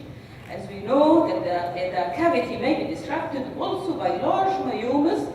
اوكي وبالتالي لازم اقيس اللي هي الفري اريا الفري اريا ما بين الجنكشنال زون and the fibroids. As you can see, different myoma with different distance from the junctional zone. وهنا خلاص it's approaching. دول different patients على فكرة, and this one starts to indent the cavity. Now we go to the endometrial polyps, and endometrial polyps, it's totally intracavitary lesions. We have to be sure of this. Okay, بمسك هنا البوليب بتأكد امسحها من فوق لتحت. Okay, this is to be sure that it's not disrupting the endometrial myometrial junction. It's endometrial lesion. ليه؟ لأن أنا في حالة زي كده لما تبقى ميلوبوز وجاية لي بوليب، اوكي بيهمني جدا ان انا اشوف الاندوميتريال مايوميتريال جانكشن and you can see here في حته disruption في المنطقه دي and this is an early invasive carcinoma. Another case بمشي مع الاندوميتريال مايوميتريال جانكشن وبتيجي هنا it's clear وتيجي في الحته دي خلاص it's disrupted and this is one of it's a sign of early invasive carcinoma with an accuracy up to 70%. Another case هنا في ماس بمشي كده مع junctional zone it's clear ما عدا الحته دي بس it's disrupted and this may indicate invasion and if you push the color button you can see the vessels entering into the mass at the site of the invasion. Again ادي هنا 3D the polyp does not disrupt the junctional zone انما هنا في total disruption للjunctional zone on the lateral wall indicating also invasion. The same goes for vesicular mole and the invasive mole. If you just go مع endometrial junctional zone and you can see here in هنا ده في invasion خلاص دخل في myometrial wall and in this case الحقيقه تحته 3-4 مرات فاكرين ان ده it's intracavitary. But if you follow the rule you know where is the cavity and where is the myometrium. Also it helps to differentiate between angular pregnancy and interstitial pregnancy. In the interstitial part here you can see here if the junctional zone and the pregnancy it's outside the cavity. Now we go to the iatrogenic abnormality and here we have to differentiate between adhesions, fibrosis and osseous metaplasia. In intrauterine adhesions عبارة عن ايه؟ عبارة عن strands of tissue crossing the cavity. Strands of tissue crossing the cavity because we have been misled for a long time بصور كانت نازلة على الانترنت بحاجة شكل اللوب كده دايما نازلة في كل حتة ان هو ده الادهيجن and it's not the adhesion. These are not adhesions. Adhesions غالبا ما بتبانش عشان كده بتبقى يعني الناس ما بتاخدش بالها ميس دايجنوز في السونار او يعني بتبقى اوفرلوكد في السونار. ليه؟ لانها التسيم ايكوجينيستي اوف ذا مايومتريك مش هايبر ايكوجينيك زي ما كانت الصور بتنزل لدرجه انك ممكن تشخصها انها 6 من هنا. انما هنا في اللونج ايه اللي قاطع التيشو كده بالظبط ده اندوميتريم disruption of the basal endometrium. لو انا مش واخده بالي وعيني على البيزل اندوميتريوم انه مقطع مش هاخد بالي ان في ادهيجن زي هنا كده في هنا اندوميتريوم اهو بس هو هنا فين هو هنا فين هو هنا فين اندوميتريوم متقطع. اوكي في اللي هي loss of basal endometrium continuity لازم عيني تبع البيزل اندوميتريوم وعشان كده في الديفرنت ستاديز يقول لك sensitivity من 0 ل 97%. It's according عيني رايحه على فين وببص على ايه not expecting these hyper echogenic lines اللي هي كانت نازله قبل كده على النت. يعني حاله هنا زي كده الاندوميتريوم ده مش مريح. ليه؟ لان هنا في الحتت دي لاست مقطع الاندوميتريوم مقطع. وات تو دو العينه دي منسترويتنج عاديه شكل من الفيرتيليتي نجيبها سكريتوري فيز. سكريتوري فيز الاندوميتريوم واضح هنا المايوميتريوم بيبقى اوضح وهير يو كان سي ان انا عندي زي ما انتم شايفين البانز اوف ادهيجنز هي كروسنج from one wall in the same patient وهنا في loss of endometrium خالص في منطقه ما وادي 3D زي ما احنا شايفين it's irregular with loss of endometrium subplaces وهو بس ده يعني الواحد شافها بانه في loss of continuity of the basal endometrium. في مع الادهيجن ساعات ان احنا هنا بنلاقي سكيب ليجنز والسكيب ليجنز دي اللي هي بتقول لي حتت functioning endometrium وفي trapping للسكريشن or blood in some areas by the adhesions. مهم ان انا اشوف ودي ميزه السونار ان هو ساعات الهيستروسكوب يبقوا عارفين ان فيها ادهيجن ويبعتها هيستروسكوب سونار عشان يقول لك طب شوفي لي فيها functional endometrium فوق ولا لا. فاتس important ان انا اشوف اللينث والثيكنس اطلع الفلويد طبعا من بره because it indicates the endometrial responsiveness. سيفير كيسز بيبقى فيه توتال لوس اوف اندوميتريوم ايكو زي العيانات دي بوست سي اس امينوريا فيلير لاكتيشن كانت مشخصه شيهان اوكي نورمال هرمونز فابتدوا يشكوا في اشرمان. توتال لوس اوف اندوميتريال ايكو خالص مش باين ليه؟ لان مع السفير ادهيجن بيبقى في زي سبريشن للاندوميتريوم واللي هو يقول لك اندوميتريوم ريمينز ان ستيت اوف ريلاتيف inactivity. نعمل سونوهيستوجرافي and here it is you can see the band of adhesion مش الابيض ده فايبروزس ده الادهيجن it's a band of myometrium او band of tissue strands of tissue connecting to wall وبيبقى فيه poor distension. يعني لو حضرتك شفتوا هنا كده ده هتلاقي كل الفلويد اللي الواحد قاعد يحقنه الصلاين كله بينزل لتحت لانه في poor distension بالعافيه داخل الحبه دول لانه tethered actually دي عامله hysteroscope as a unicornuate hysterus. Actually it's not unicornuate, it's tubular cavity from the adhesions. ده مش adhesion الإيكوجينيك وايت سبوتس ده دي سب-اندوميتريال فايبروزس. سب-اندوميتريال فايبروزس اتس يعني بناين فايندينجز ما بيأثرش على الفيرتيليتي ولا على المنسس. ده نتيجه لاي انترا بروسيجر لوب دي ام سي وات ايفر اوكي وهاز نو افكت لو هو لوحده. على فكره اتس كومن قوي ان انت تلاقي كذا سبوت كده عند السيرفكس. This is normal. This is not cervical ستيروزس او adhesions او اي حاجه. المشكله ان هو ساعات بيبقى concomitant مع الادهيجن. ليه؟ لان الاثنين نتيجه الانترا مانيبيوليشن. فحاجه زي كده هي دي العيادة دي فيها ادهيجن ده الباند اوف ادهيجن انما ده الفايبروزس. كل الوايت ده فايبروزس. These are not the adhesive bands. These are the fibrosis. حاله زي كده it's completely obliterated and melted هنا اهي ومفيش فلويد راضي يدخل جوه. طب معقوله هنا في فايبروزس جوه المصل كده؟ ده بيحصل الفايبروزس بدل ما السب اندوميتريوم بيكستند جوه المايوميتريوم بالذات في الحالات اللي فيها مانيوال ريموفال اوف ادرنت بلاسنتا سب. والفايبروزس بقى لازم افرقها من الاوسيوس ميتابليزيا. اوسيوس ميتابليزيا شايفين حضراتكم دي بقى السيميوليتنج اللوب اللي زمان كانوا بينزلوها ان هي دي الادهيجن. دي سيميوليتنج لوب وبنعرفها بالايودين يعني وبنعرفها انها بتعملي شادوينج اوكي. وده لان ترو اوسيوس ميتابليزيا يعني ستروما سيل اتقلبت لبون وده نتيجه انفلاميشن او تروما او نتيجه ريتين فيتال بارتس وقعد يحصل كونتينيود اوسيفيكيشن. دي بقى لازم تشال ودي لها سيجنيفيكانس تعمل بين وبليدنج وتعمل يعني الشارج اوكي. مهمه قوي ان انا بعمل كده ان انا هنا بدور على الاكستنت ماليه الكافيتي قد ايه والاكستنت اللي هي داخله في المايوميتريوم لانها غالبا تبتدي تدخل لي في المايوميتريوم باي تايم. ده اللي هي الجزء اللي اتشال بالهيستروسكوبي من دي بالذات من التيشو ده بالذات انما اول ار اوسيوس ميتابليزيا. تاموكسيفين اديت عيانه تاموكسيفين. These are one of the iatrogenic causes of junctional zone disruption. وعارفين ان احنا ان هو لو استروجينيك افكت واللو استروجينيك افكت بيعمل لي ثيكنس والقصص اللي احنا عارفينها وسيستيك دايلاتيشن. المشكله ايه؟ المشكله ان احنا كالترا ساوند يحصل discrepancy ما بين الالترا ساوند ميجرمنت اوف اندوميتريال ثيكنس والهيستروسكوبيك فايندينج. يعني انا الا اقول لحضرتك بديك 10 مللي هتروح تعملها هيستروسكوب تلاقيها اتروفيك.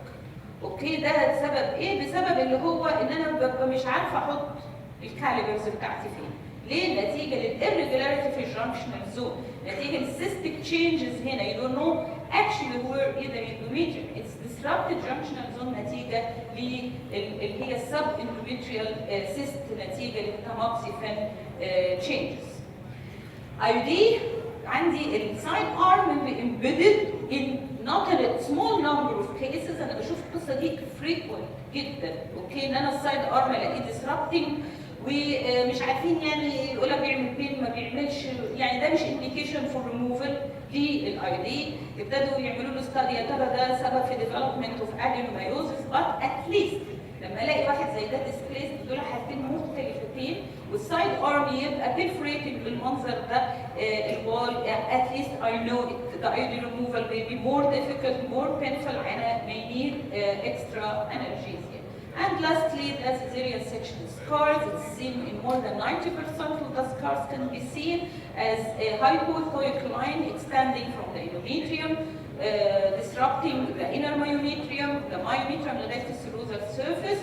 As you know, in the feed deficient Zillian scars may be detected. المفروض اقيس اللمت the wet and it's very well known ان هو ممكن يعمل sagging يلم لي الmenstrual blood during menstruation. بعد كده العينه تبتدي زي ما انتم شايفين كده الدم ده محوش، بعد كده تشتكي من post menstrual bleeding and also it's a risk factor for cesarean scar ectopic pregnancy.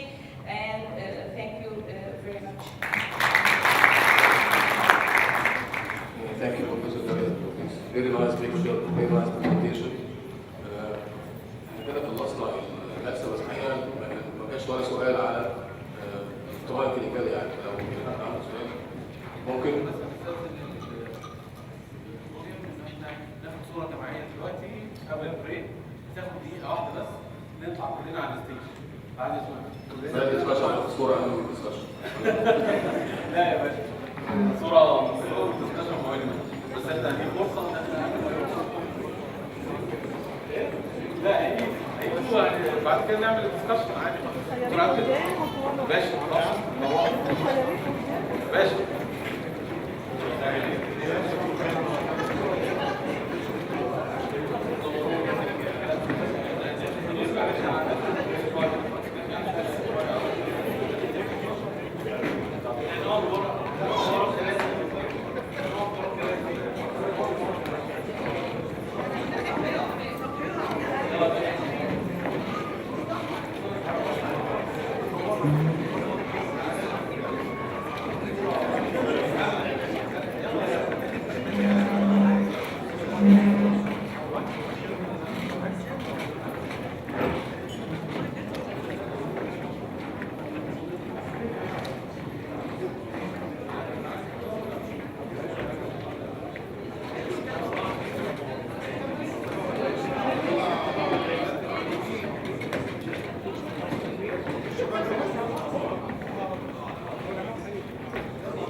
تعالى يا امل، عندك دورك عامل